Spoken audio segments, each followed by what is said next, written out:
For 8 months, men carried bags of dirt out of a warehouse in Berlin at night. They were digging toward a cable on the Russian side. The Russians knew the street. They knew the depth. They knew the date. They let them dig. The reason was sitting in London, in a meeting room, taking notes. He was a British officer. He had a seat at the planning table.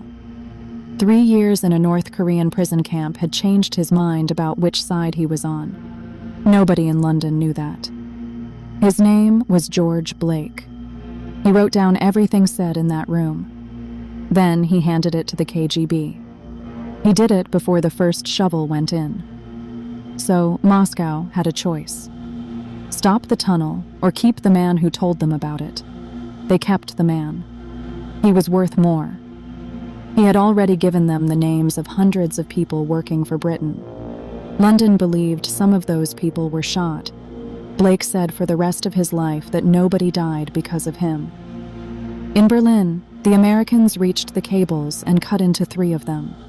For 11 months, Washington listened to the Red Army talk. 600 reels a week. They opened a building in London just to keep up with the translating. Every hour of it went to men who were sure they had got away with something.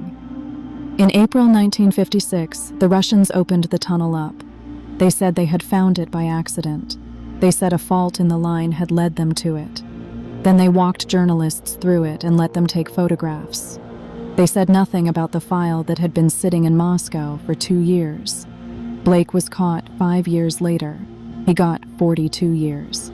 He escaped after 5.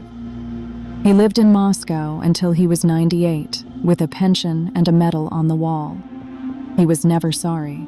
He said so on camera as an old man. And here's the part that will not sit still. Historians have gone back through those tapes. Most of what the Red Army said down that cable looks real. The Russians could not afford to feed it lies. Lies would have pointed at Blake. So nobody has settled this one. Was it the best thing American intelligence ever did? Or was it theirs from the first day and they let it run?